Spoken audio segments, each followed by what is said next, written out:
Healthcare is 1/6 of the entire U.S. economy. That is a massive chunk, and it affects every single American in one way or another. You're not going to stay healthy and live forever, but will the president's order to do what Congress has been unable to accomplish help anyone?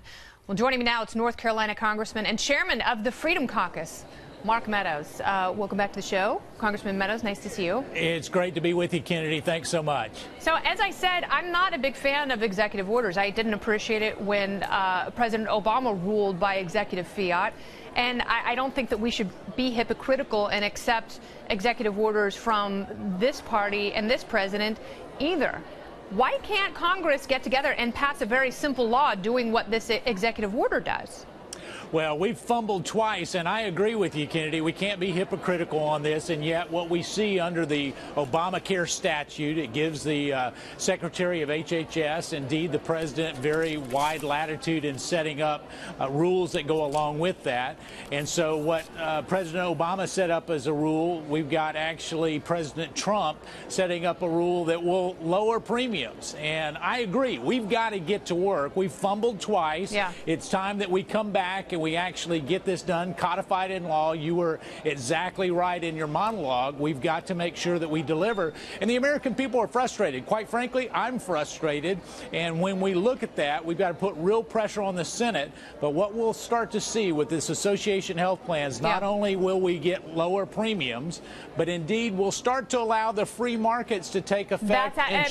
This seems to be the most free market solution to some of the health crises that have followed from the passage of Obamacare. And there are some interesting things here. And I'm wondering, realistically, since this is no longer a theoretical issue, this is now an executive order, will people see the benefit of that? And does that somehow give Congress a little bit more confidence from your constituents to go ahead and pass essentially the identical thing into law?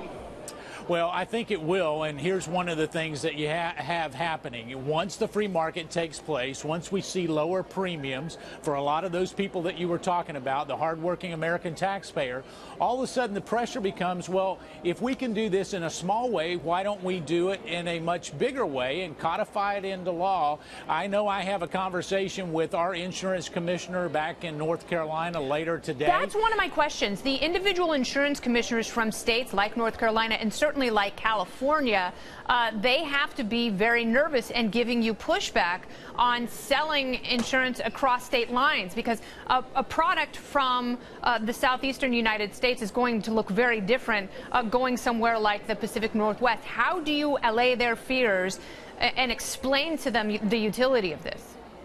Well, I think you're going to have the politics of individual insurance commissioners. To suggest otherwise would be disingenuous. But I will say this, in talking to our commissioners, what they're really focused on right now is that association plan. So let's say that you're with the Board of Realtors or you're with the Home Builders Association. All of a sudden, you can bring all those people together. They actually get a group policy like they would if they were employed with a major employer. They start to drive down premiums, and we start to see that actually working. The competition across state lines is a lot more problematic. Each state has individual types of coverage that you have to provide. That's right. But even if you have that threshold, let's say you have a minimum threshold that you can go, as long as you can certainly allow for reimbursement of your health care provider, I think there's a way to accomplish that. That's why I'm having the conversation. So the detail is really a critical component, and you're right to highlight it. Okay, so I want to switch gears a little bit and talk about an area where I agree with the position of the Freedom Caucus, and that is protecting... Well, I can't believe you don't agree on everything, I agree on a lot of stuff. I mean, you guys are the only ones who actually talk about reducing the size of government. I mean, we've got some very irresponsible peers in Washington. They're also irresponsible when it comes to mass surveillance. The president has complained that he has been the victim of secretive surveillance from the previous administration, and you would think that he would be more amenable to rolling back the stranglehold that the NSA has on warrantless surveillance. Does the NSA reform package that you're contemplating now go far enough for the Freedom Caucus? Well, it doesn't right now. And Kennedy, one of the things that we have to look at is balance our national security interests with our constitutionally protected rights of the Fourth Amendment, which says that there should not be unlawful search and seizure. And yet what we've done is we find in some of the unmasking that the president knows all too well is that the government tends to go a lot further than they need to just for national security. And we've seen that in some of the most recent stories with the unmasking.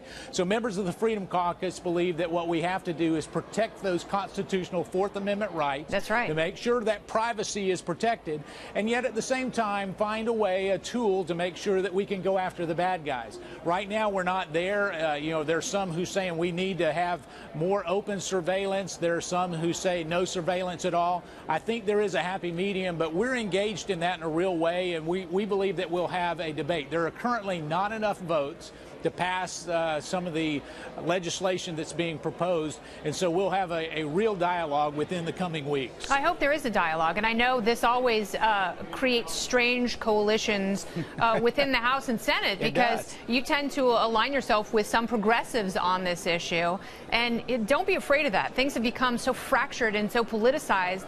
It seems like both parties are dug in, but for people who actually hold their ideological principles dear, like those of us who love liberty, we want to make sure that you are fighting the good fight and that the government doesn't become so big and so bloated and so entitled that it feels free to spy on Americans when, they say they're just sort of scooping up foreign targets and Americans accidentally get caught in that net. So I appreciate your vigilance there. How do you think it will ultimately end up?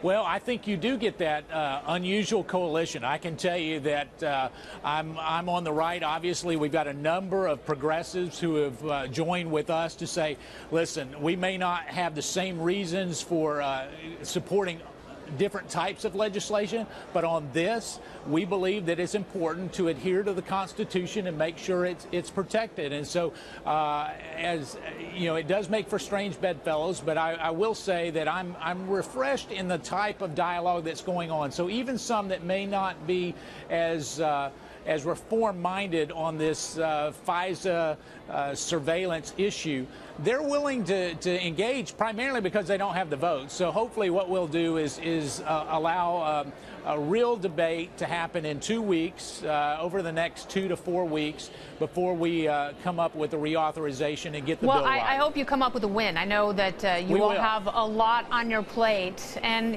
we want the economy to grow. We want the country to be safe. But most importantly, we value the Constitution and what it stands for. Thank you so much, Congressman, for your time.